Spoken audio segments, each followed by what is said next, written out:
Valid is used at a billion vector scale, providing cloud native architecture. Vald can be directly installed on Mac OS. Let's check this one out too. Okay. It does have a Node.js SDK, which is a plus for me because I like my Node.js SDKs. I don't know what any of this means, so that's fantastic. Okay, a lot of Kubernetes stuff that I just do not understand. Well, that would already put a damper on it. If I need to understand Kubernetes before I even use this thing, then I wouldn't be able to add it to this project because that's a whole other thing that I'd have to learn. Uninstall Vault. Why is it that like every computer website looks like it was written in like the 1990s? Like I will say I love being a software engineer. I love being in tech, but like every time I look at these websites, I'm just like, what the hell, man? Like it's just so like small, this text and stuff like that. And it's just like, oh, they don't got time to make things look pretty. They coding. Yeah, no, preach, bro, preach. But like, look at this. It looks like they could have hired one graphic designer. Is what I'm saying, right? Like they didn't need to go like hard with it. It doesn't need to look like a site that sells. I don't know. Earlier today, I was looking at Cody Ko's merch page. And it's just like a cute site, you know what I mean? Like it's got nice little typography. It's like it got intrigue. It's got like a timer and stuff like that. And like the comparison of these two websites is just so funny.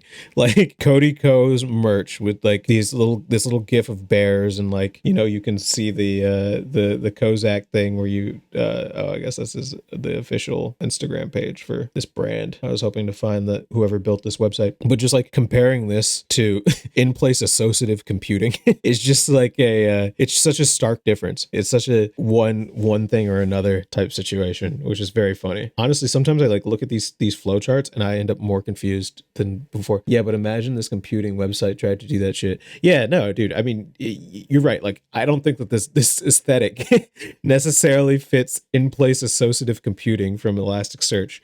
But like, I don't know. I just feel like animated computers saying, "Hey, love me," that would be more attractive. I think again, one of the problems with like software engineering in a lot of ways is that people are just like, well, this is boring as hell.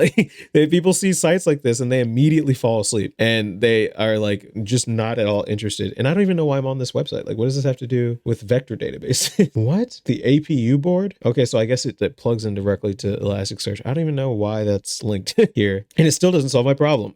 I went on Stack Overflow to see if it looked pretty. It gave me PTSD. I think Stack Overflow is actually really good looking, all things considered. Like Stack Overflow has a really good font choice. Like on the, you know, like if you go to like Substack, like I think Substack does the clean web really well. Like let me just see, like whatever. Let's just click someone's, doesn't matter. Oh, it's gonna make me do a whole thing. All right, let me see. Yeah, I think Substack just is like very pretty. You know what I mean? It's not, it's just text, but it's clean. It flows. People can really hop into it without being overwhelmed. I think, you know, GitHub has like a really good layout, especially given all of the code that's in here. They just have like a good, I don't know, like they just handle stuff. Like there's a reason that GitHub is just so popular with all the colors and stuff like that. And that's what I'm saying. Like we were just talking about, they're too busy coding. Like if GitHub can look like this and Stack Overflow can look like Stack Overflow, what the fuck is in place associative computing's excuse? Right? Like, I get that they're working on API and compute and SaaS and aerospace and defense company, and they probably make billions of dollars from the DoD that just hires them to make things to go to the moon. But like they couldn't spend 5 minutes on their CSS. That's all I'm saying, right? They could have spent 4 minutes on their CSS instead of in-memory acceleration for big data white papers that like read like a 19 thing from the 1990s. Like look at this. It's like it couldn't look more businessy. Like you would have to, like, did you see that transition? You kidding me? This transition looks like it was written.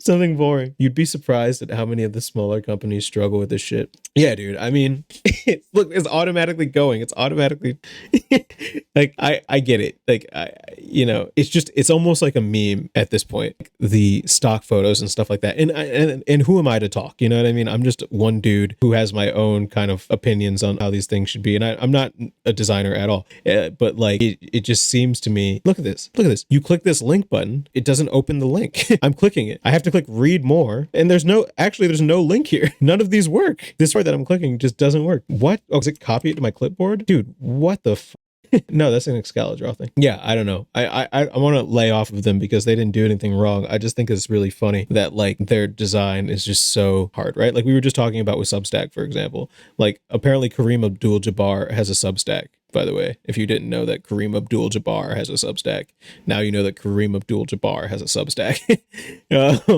And it's just easy, you know what I mean? Like, wait, that's crazy that Kareem Abdul-Jabbar was writing about Will Smith. Bro, this is so funny. When Will Smith stormed onto the Oscar stage to strike Chris Rock for making a joke about his wife's short hair, he did a lot more damage to just Rock's face.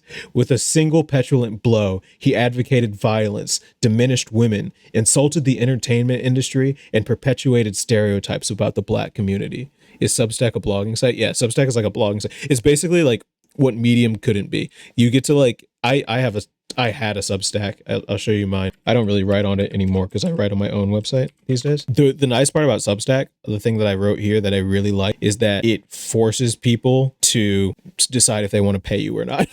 Right? So like when you see someone's newsletter, the first thing that you see is like a thing that prompts you to, I guess, well, I can't now because I'm already in.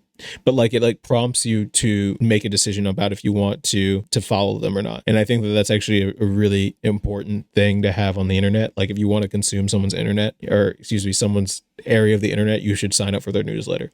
So, and Substack allows you, the nice part about it is that, of course, it's an email newsletter, so you can just move it with you. Even though I don't really believe in the validity of that, because I have like an email newsletter here on Substack that has like 50 odd people, and I moved over to a different platform called Review, and I just felt awkward about moving my like email list off of Substack because they would expect the email to come from the Substack thing, and now it's coming from a different thing. And I was like, well, wait, isn't that the whole point of like the email newsletter and everybody talking about like this is your audience that'll follow you forever? But I mean, hey, look, Kareem Abdul-Jabbar is crushing it. So if Kareem Abdul-Jabbar is having a good time on Substack, you know, then he's doing it. This is a picture of him in 1994 with Will Smith. I don't want to see him punished or ostracized because of this one, albeit a big one, mistake. I want this to be a cautionary tale for others to not romanticize or glorify bad behavior. And I want Smith to be the man who really protects others by admitting the harm he's done to others. So that's based. You nailed it, Kareem. From start to finish, perfect perspective and a really sensitive analysis when it comes to gender and race. Single best piece of thinking that I've seen on a very much commented subject. It's just like wild that Kareem Abdul-Jabbar is now just a full-on blogger. He probably makes a lot of money too. I think one of the things that Substack does well is that like you can get paid for your blogs. So a lot of people will be, you know, like you'll get to the $5 tier or something. It's similar like Patreon. And with all these likes that he's pulling in, like he could probably be making an easy $20,000-$30,000 a month off of Substack, which is like, you know, really, really good, dude.